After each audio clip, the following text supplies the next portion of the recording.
on LA Talk Radio.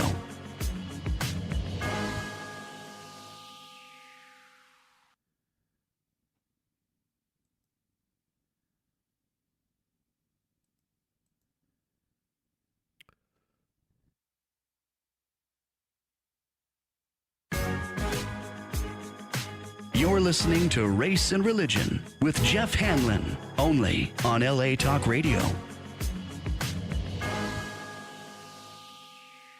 Well, good afternoon. My name is Jeff Hanlon. This is the show of Race and Religion, coming at you from Los Angeles, California on LA Talk Radio. Today is June the 3rd. So wherever this finds you, I hope you're having a great day. We're kind of continuing on with some topic information that's going on around the country with regards to hate groups.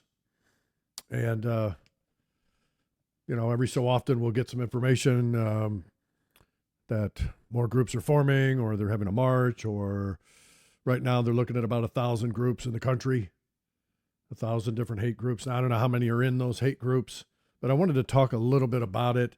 It is quite disturbing that we haven't evolved yet into what we could be as a race, as a people, as a country.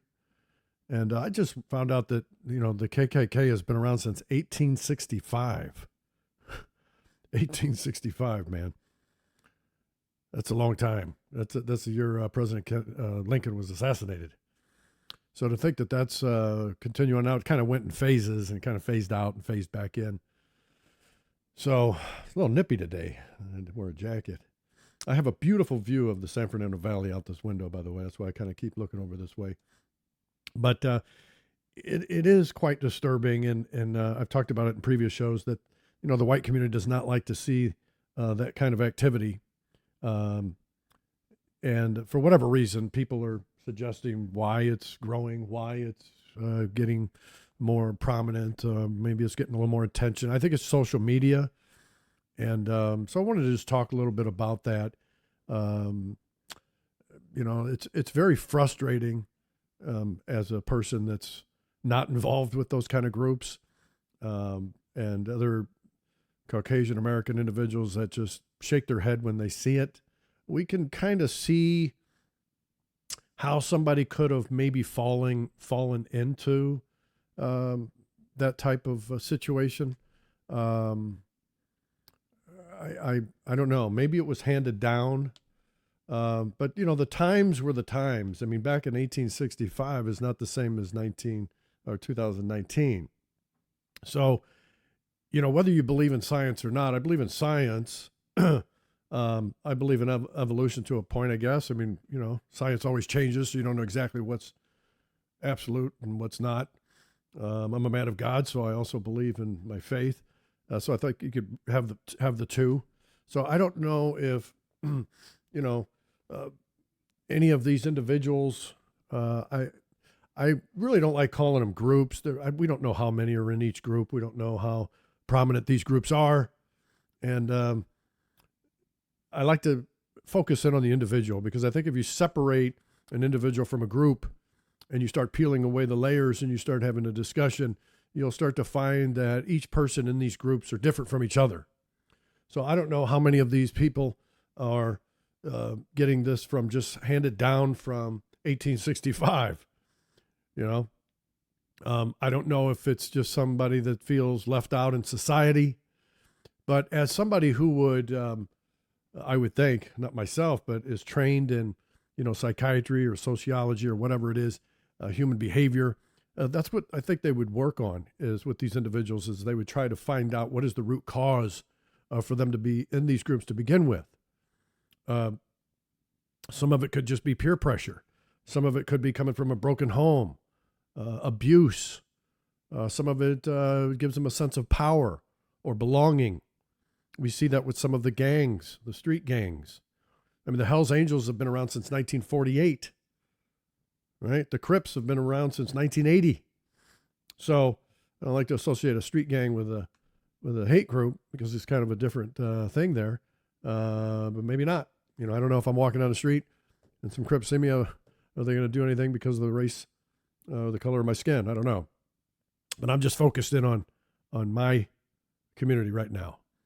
So I think it's very important that there's some outreach, though. We see a lot of the media will, what's the word that I'm looking for? We'll show it off, if you will. You know, they'll announce it out there, and they'll report it, and they'll record it, and they'll put it out there. But there's no inclination or effort at all by anyone to try to get in there and find out what is going on and expose the individuals. I don't know. These people need to be evicted out of the country? Do we need to just say, hey, based on what you're doing and what you're believing and what you're putting out there, we fear for you. So, you know, whatever your ethnicity is, if you're Irish, I can say it because I'm Irish, you know, we're going to send you off to Ireland. You just live over there. I don't know. But something has to be done. There's got to be some type of effort to try to dismantle. They wait until there's some shooting or something, then the FBI gets in there. Now, I don't know if they're just following them around and recording them. I don't know.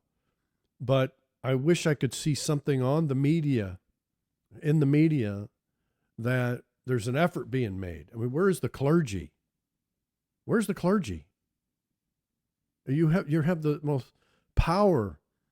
You have more power than a politician. It's unbelievable. You're a representative of God. And I don't see the clergy rolling up their sleeves and getting in there, getting in the trenches and trying to figure it out.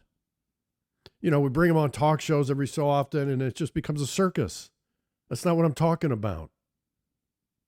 That's not how you solve that problem. That's not the solution to the problem. And so if you're not going to make the effort to outreach and to put it in the media, how well you're doing, or you show us your effort, then don't put it at all. We don't need to just see people marching. That doesn't, and then they start fighting, and then you're just running around with the cameras getting the best shot and the best angle you can. It's not helping. You can report, but do some effort, do some outreach. Constant, consistent. Have a plan. Get people involved. People that really care. So I don't know these individuals individually. Now, look, in the prison system, that's a different beast. You know, people are going to be segregated based on race. That's the way it is in there. And there's nothing you can do about that. I'm not talking about that. The problem there is that when they get out, you know, it's really hard to flip yourself. But I think it's still possible. I think it's possible for anybody to change. That doesn't mean you're not going to get punished for what you're doing or what you've done. But I think that you can still change. There's still time to change. You don't need to wait till you're on your deathbed to ask for forgiveness. So every community has issues. Every community has issues, whether it's the black community, the white community, the Hispanic community. And the white community has issues, concerns. And so I don't know if some of these issues that we're talking about has anything to do with what their philosophy is. I think that, again, when you speak of individuals, you could have some people in the group that, again, are just following along. They just want to be part of a group. They're not really that hardcore hater. And then you could have some that just, there's no way of changing them. Forget about it. You can't do it. Deep down inside, they still might have an inkling of humanity and logic and reason, but they're never going to give it up to you. That would be a sign of weakness. And you have to understand that what you're asking, or what we're asking of these individuals, is to say, lay down your arms. Lay down your arms and join us. No one, and I mean no one, likes to be told that they're wrong. So the conversation really shouldn't start with that. I remember reading once years back that if you wanted to open someone's mind, a way to do it is to prove them right. To start the conversation with, I understand where you're coming from, but here's how you address those issues. Here's how you respond to those issues. So, having a conversation is more important than placing blame or accusations. We already know it's wrong, and they probably know it's wrong, but there are some in the group, I'm sure, that you're never going to get them to admit to it or to go with you, because to go with us is to say, everything that I believe in, I'm going to give up. And I was wrong. And so now I'm just going to follow you. So it's very difficult to do that. So how do you begin? How do you even start to address these individuals or these groups? By engaging, by outreach. That's where leadership comes into play. That's where your political leadership. If I was a congressman or even a senator, but a congressman especially, and I knew there was some people in my community, in my district, that had these feelings or were participating in these activities, I'd be flying down there tomorrow or today. And I would go right up to them and say, sit down, because you're not going to do this in my district. It's not going to happen. So sit down, or we're going to get you out. It's got to be that confrontational. However, the confrontation should be using logic and reason, because we've evolved. Some have not evolved as fast. We know that. We can see them on the streets.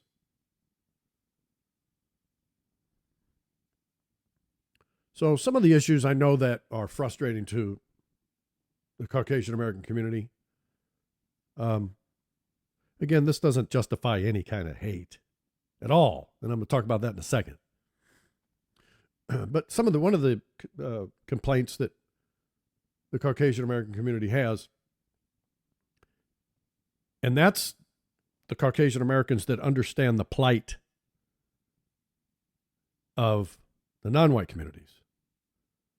Because for us to even begin to complain or to put out there any of our concerns, we have to let it be known from screaming from the treetops and the hilltops that we understand that there was a lot done. And there is a lot being done that's negative, and that we're here to change that. And it can happen. It can change. It's going to take a little time, but we can do it. So one of the concerns that is out there is the false accusations of racism, which is very bad. It's horribly bad. There's nothing, I wouldn't say nothing worse, but it's to be falsely accused of something. It's just horrible. And it does a disservice to real racism. And if you don't know what the word racism means, look it up. Find out what is a bigot. What does being prejudiced mean? What is it to discriminate against somebody? What is it to be a racist? There's a lot of different terms out there. They're very closely connected. But the false accusation of racism can be frustrating. Or, from the other side, when there's clear-cut case of racism and there's denial that there is no racism. We don't know what you're talking about. So one of the frustrations on our end is that there's a lot of false claims, constant, consistent, every day. And it paints a negative picture. And that's what we want to not do when we're talking about race or religion, is paint a negative picture about anybody, about any group, about anything. It's not necessary. It's uncalled for, and it's wrong. So that's an issue that the Caucasian American community sees. We don't have any civil rights organizations. Now, again, the people that have the logic and the reason in the Caucasian American community should know the reason why non-whites have civil rights organizations. I mean, that's common sense. You should know that. And good for them. That's great that they're there. They should be there. And they're needed. And they've always been needed. Is it time now to have one for everybody? I don't see a problem with it. You see, the problem is because our community has created, self-inflicted, such a negative stereotype of ourselves with these groups of people or incidents from ignorant people, that when we try or want to do anything positive, and we'll talk about pride in a second, it's looked upon as guilty by association. And that the reason why you're wanting to do it is to continue on, maybe in a subliminal way, I don't know.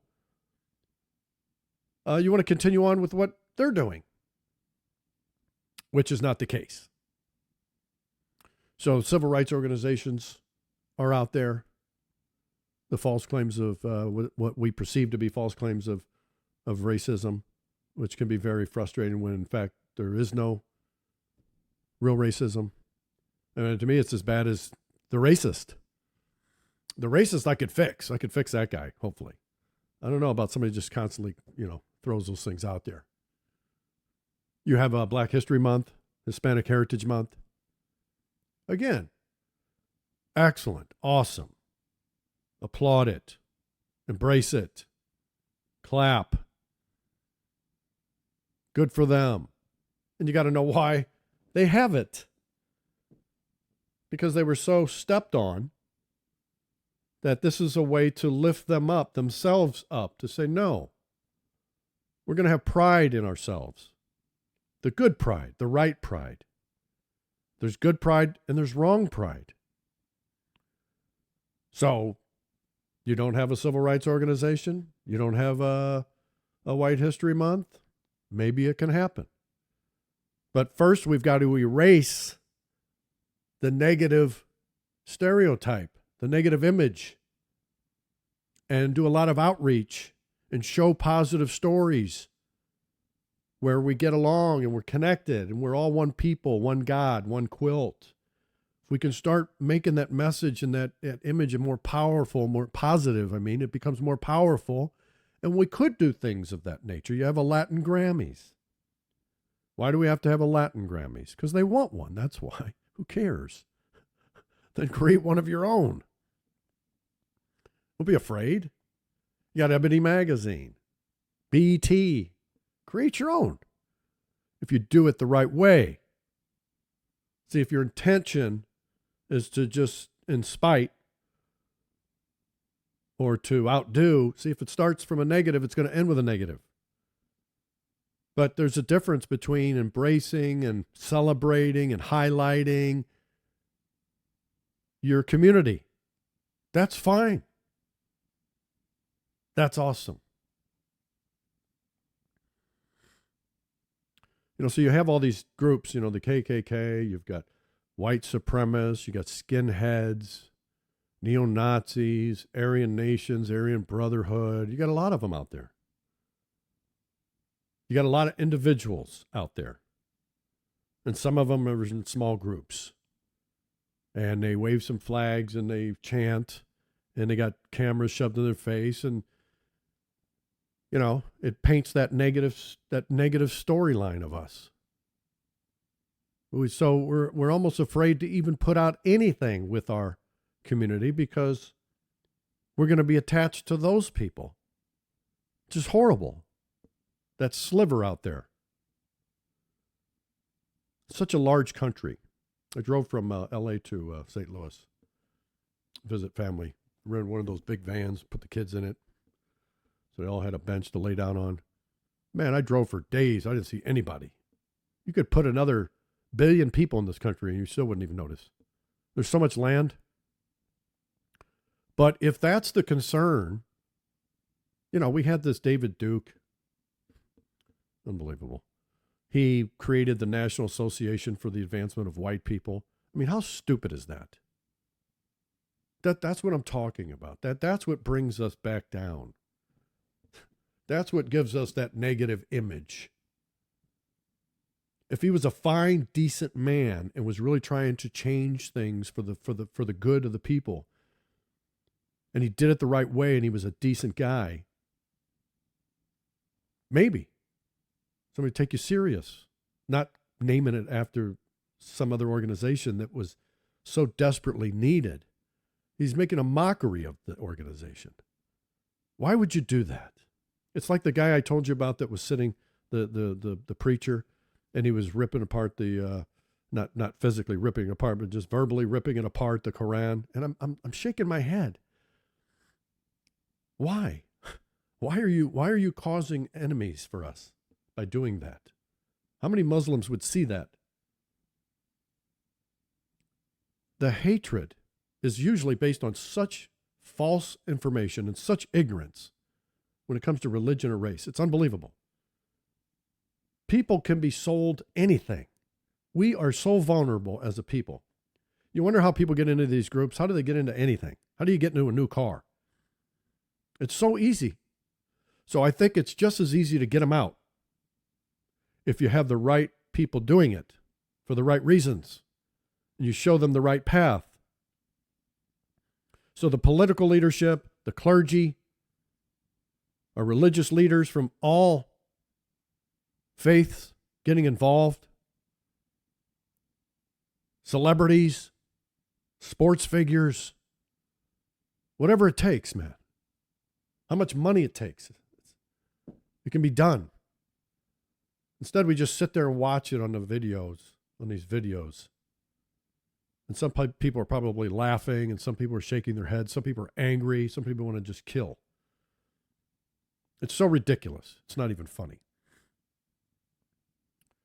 The neo-Nazis, they're following. Wow. That's unbelievable. Adolf Hitler, that munchkin of a man. Uncircumcised prick. No pun intended. Well, yeah, it was intended. Adolf Hitler killed more white people than any other man on the planet. He probably set our population back 500 years. And you're going to follow that guy? That guy was a coward. He couldn't even die in battle. He couldn't take out a sword or go to the front lines. He commits suicide. What a coward. Putting people in gas chambers. Are you kidding me? That's an evolved Homo sapien. That's the devil. And you got these guys following that guy?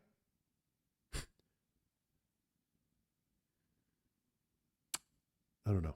Maybe we can build an island somewhere and just ship people off to the islands and just leave them there. The Confederate flag, that's another one. Unbelievable. How insulting. And they know it is. And if you read up the history of it, the stars and bars, I mean, it was the battle flag and all that. But then it became a symbol of hate. And so to wave it around, Leonard Skinner used to put it up, but then they realized this is wrong. They took it down. They stopped putting it in their concerts because they saw how hurtful it was. I mean, here you have, they're waving the flag. General Lee lost. He's a loser. The South lost. Why would you follow that? There's one flag in the United States of America. If you don't like that flag, then go to another country. Just go somewhere else. You can wave that flag all you want. I don't know why they get permits to do these marches. It's amazing. I would simply say you can have a permit, but you're going to go out there in the woods and you can do the march over there.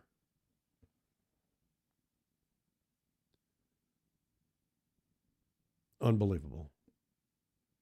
So the Confederate flag has nothing to do with Southern pride. You know, you have pride, you go out, and I have a lot of foliage in my front yard. I plant a lot of little bushes or, shrubs or whatever. I like to see a lot of foliage, a lot of, I grew up in Missouri. Missouri's, a lot of woods in Missouri, a lot of trees. And, you mow the lawn, you clean up the yard. That's pride. You take pride in what you did. Not your skin color. I have pride because I was born with this skin color. So you have to differentiate. You have to know the difference between good pride and bad pride. Culture, food, music, dance, some history. See, if the South wanted to break away and it wasn't if slavery wasn't part of the reason or the reason, then it wouldn't be that big of a deal. But because you wanted to enslave people, and see, that tells you how we're evolving, because slavery has been around, and it was around in the Roman Empire, it was around in Europe, Africa, Middle East, long before the Spaniards arrived in Africa in the 1400s, long before, thousands of years before. It was different types. You could work 7 years and get off. You could join the family. You could earn a little bit of wage as you're, a slave. But then our slavery was just horrible. Ours was like, compared to the other slavery. Slavery in general is just absolutely horrid. But that shows you how we've evolved. We look at that and we shake our heads and go, man, our ancestors did that.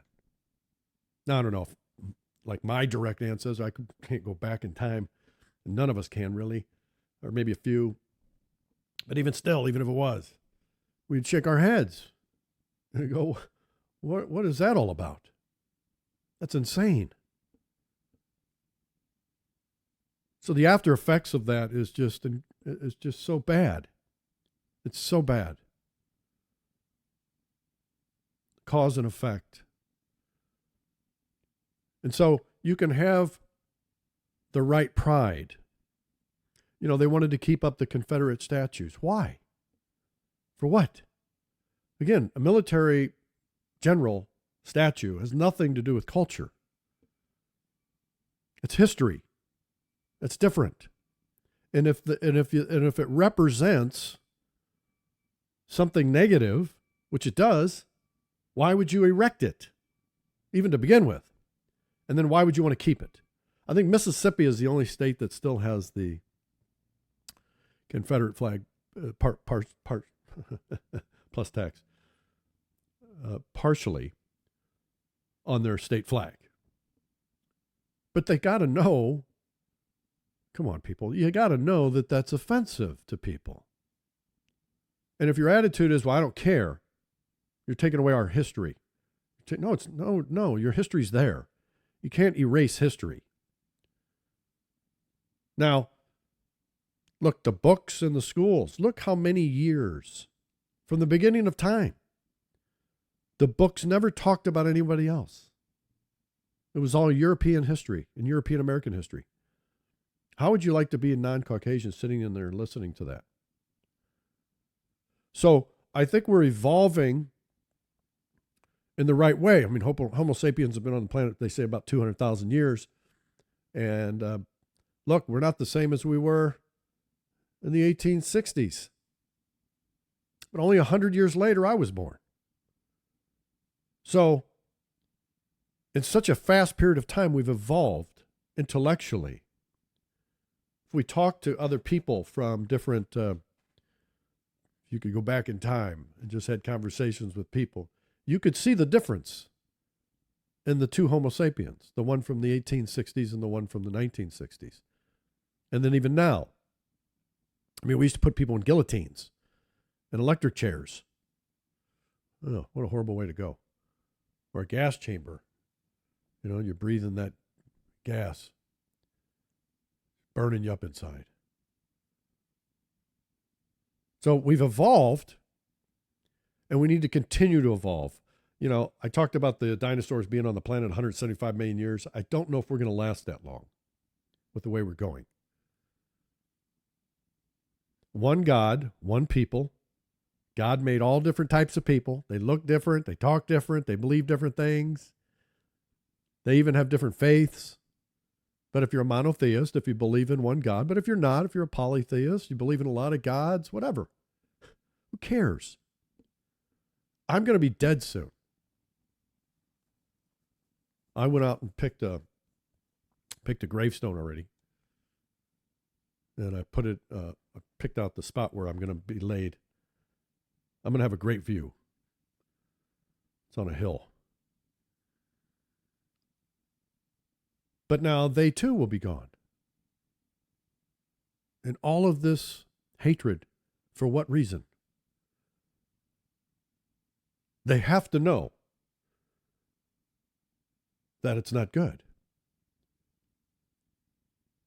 But sometimes, you're just in this mindset, you're just in this frame of mind, and you don't even know you're doing something wrong.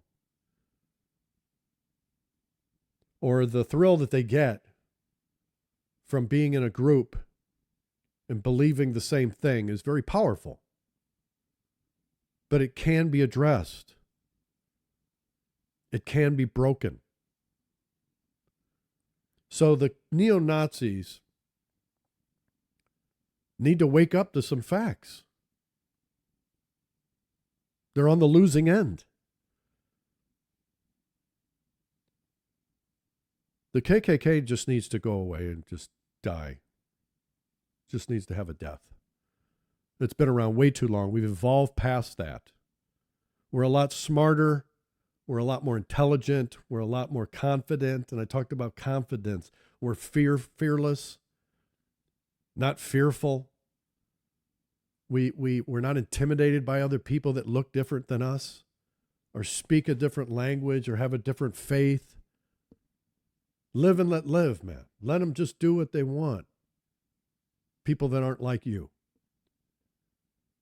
And if you have issues, then create a movement that you want a White History Month if it's done the right way, for the right reason, by the right people.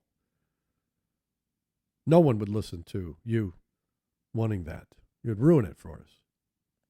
Not saying we'd ever even get it. But I don't see anything wrong with it. But I think first, again, we need to erase some bad baggage. And you're creating a very bad baggage for our community.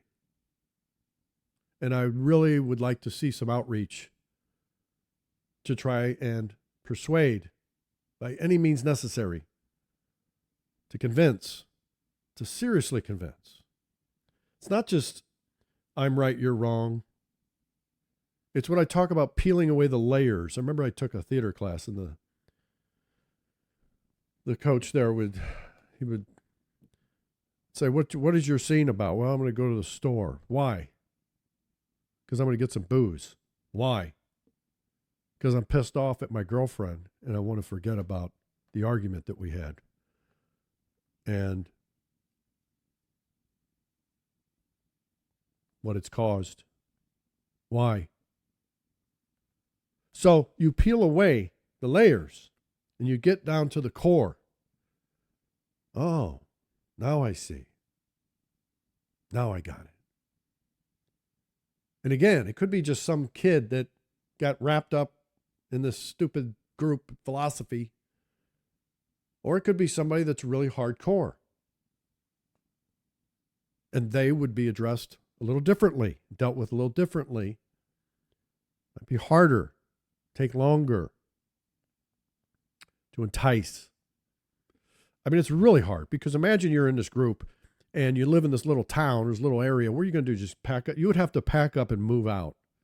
You'd have to get a suitcase. Don't even tell anybody. Just leave and go way away, just like 5 states away, and just try to start a whole new life, and just don't correspond with anybody. And then maybe later you could say, hey, fell out of it. I just didn't agree with it anymore.